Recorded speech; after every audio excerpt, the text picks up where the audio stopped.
അപ്പോൾ ബിരിയാണിക്ക് ആവശ്യമായ സാധനങ്ങളെല്ലാം ഞാൻ ഇവിടെ എടുത്ത് വെച്ചിട്ടുണ്ട്.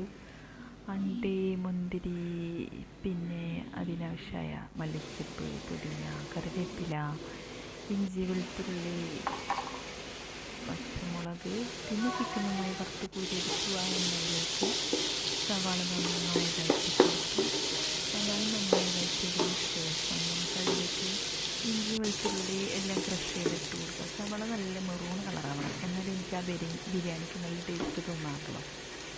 പിന്നെ അതിനാവശ്യമായത് മുളക് പൊടി, മഞ്ഞൾപ്പൊടി, ഗരം മസാലപ്പൊടി, പിന്നെ ഞാൻ കുറച്ച് മല്ലിപ്പൊടിയും കൂടെ ആഡ് ചെയ്തിട്ടാ. ആദ്യമൊന്നും ഞാൻ ഇട്ടായിരുന്നില്ല, പിന്നെ എന്നോടൊരാൾ പറഞ്ഞു മല്ലിപ്പൊടി കുറച്ചിട്ട ബിരിയാണി നല്ല ടേസ്റ്റാണെന്ന് പറഞ്ഞു. ഞാനതൊന്ന് ട്രൈ ചെയ്തപ്പോൾ എനിക്ക് തോന്നി വലിയ കുഴപ്പമില്ലാത്തൊരു ചെറിയ മസാലയാവുന്നുണ്ട്. അത് നന്നായി പച്ചമണം മാറുന്നത് വരെ അതിങ്ങനെ വഴറ്റിയെടുക്കുക. എന്നിട്ട് അതിലേക്ക് കുറച്ച് ചെറുനാരങ്ങ ഒഴിക്കും. പിന്നെ ആവശ്യത്തിന് വെള്ളം, ചോറ് അരി ഊറ്റിയെടുക്കാനുള്ള തിളപ്പിക്കാൻ വെക്കണം. അത് നന്നായി ചൂടായി വരുമ്പോൾ ഞാൻ അതിൽ നിന്ന് കുറച്ച് വെള്ളം മുക്കിയെടുത്ത് അതിലേക്ക് നെയ്യ് അലിയാൻ വേണ്ടി വെക്കും. കാരണം നെയ്യ് ഇങ്ങനെ കട്ട പിടിച്ചിരിക്കും. പിന്നെ ആവശ്യത്തിന് ഉപ്പൊക്കെ ഇട്ട് കൊടുക്കുക. ഒരടുപ്പത്ത് അരി വേകാനുള്ള വെള്ളം വെക്കുമ്പോൾ മറ്റേ അടുപ്പത്ത് ഞാൻ മസാല ആക്കിക്കൊണ്ടിരിക്കുകയാണ്. അപ്പോൾ അതിന് ആവശ്യമായിട്ടുള്ളത് ആ തക്കാളി മിക്സിയിലൊക്കെ നടിച്ച് പേസ്റ്റാക്കി ഒഴിച്ച് കൊടുക്കും. കാരണം തക്കാളി അരിഞ്ഞിടുന്നതിനേക്കാളും കുറച്ചുകൂടി പെട്ടെന്നായി കിട്ടും. അത് മിക്സിയിൽ അടിച്ചൊഴിക്കും.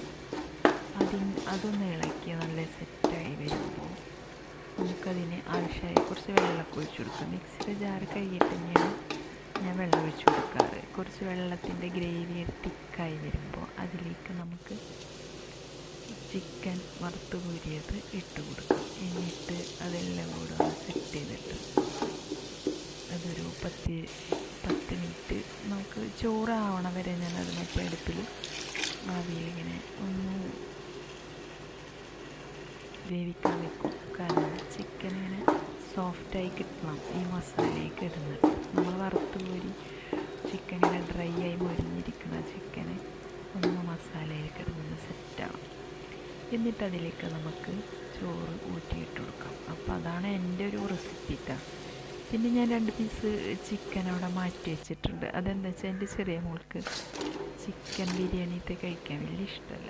അവൾക്ക് വെറുതെ വറുത്ത് കോരിയത് കഴിക്കാൻ ഭയങ്കര ഇഷ്ടമാണ്. അപ്പോൾ അങ്ങനെ അതൊക്കെ ഒന്ന് സെറ്റ് ചെയ്ത് വന്നു.